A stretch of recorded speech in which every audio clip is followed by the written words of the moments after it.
Bonjour, le 3 février dernier, la mairie de Paris dévoilait la liste des 22 lauréats du concours Réinventer Paris. Réinventer Paris, c'est tout simplement le plus grand concours international d'architecture du moment. Sur plus de 360 projets déposés fin 2014, seulement 22 verront le jour dans Paris et sa périphérie.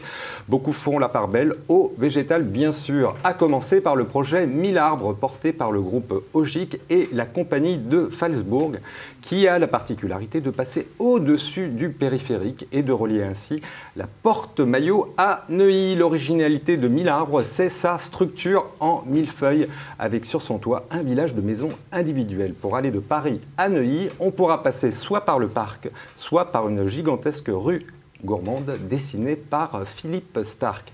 Et pour en parler, j'ai le plaisir d'accueillir aujourd'hui Philippe Journeau, le président de la compagnie de Phalsbourg. Philippe, bonjour. Bonjour, Bogdan. Vous allez bien? Super. Alors, qu'est-ce que vous avez fait exactement dans ce projet? D'abord, nous avons décidé de participer à ce grand concours de la ville de Paris, puisque c'était quelque chose de très ambitieux. Et on a été inspiré par ce lieu, qui est à la base un parking d'autocar. Que tout le monde connaît, oui, ça va sur Beauvais. Exactement. C'est à la porte Maillot, hein, on est C'est à la porte Maillot et à un bout du périphérique, donc à couvrir.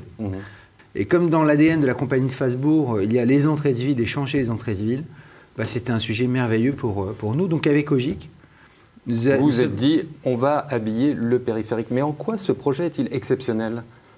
Bah, je pense qu'il faut juste regarder l'image et vous verrez quelque chose d'étonnant.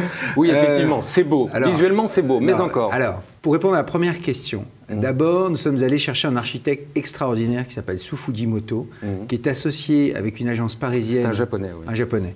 Non moins extraordinaire, qui s'appelle Manal Rajdi Oxo. Et les deux nous ont proposé plusieurs formes. Et puis nous sommes arrivés à la notion de village flottant. Et puis nous sommes arrivés à la notion de forêt. Et ensuite nous sommes arrivés à la notion de lien. Alors pourquoi la notion de lien? Parce que le périphérique, c'est la frontière de Paris, c'est la frontière perçue de Paris. Et à cet endroit-là, eh bien, c'est un no man's land. Ouais. C'est la première fois d'ailleurs qu'on ose traverser le périphérique avec un bâtiment. Ça s'était jamais fait jusqu'à présent. C'est la première fois avec un bâtiment privé. Il y a quelques bâtiments culturels ou sportifs au-dessus du périphérique. Le Parc des Princes, par exemple, est au-dessus du périphérique. Le Stade Jean-Bouin, on ne s'en rend pas compte. Mais c'est la première fois qu'un groupe privé a le droit en fait, d'enjamber un périphérique pour faire autre chose qu'un bâtiment public. Donc c'est vraiment quelque chose d'exceptionnel. Et je pense que l'image que nous avons donnée à ce projet est également exceptionnelle.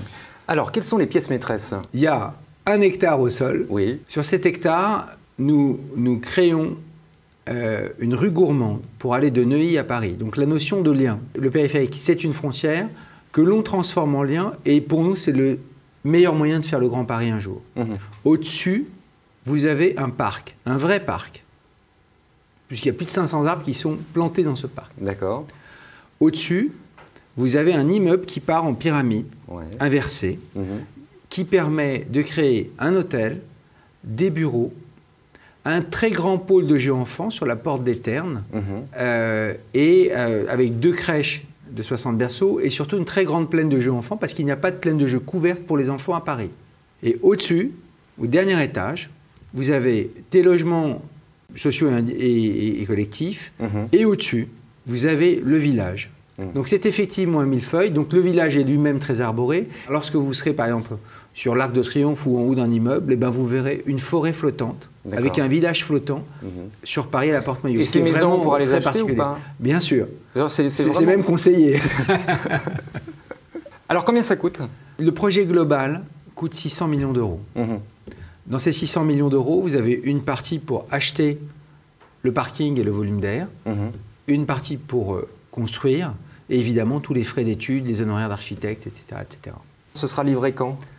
Le permis de construire sera déposé fin 2016. Nous espérons qu'il sera obtenu fin 2017. Et nous espérons inaugurer l'immeuble soit fin 2021, soit début 2022. Très bien, Philippe Journeau. Merci beaucoup. Merci, Bogdan.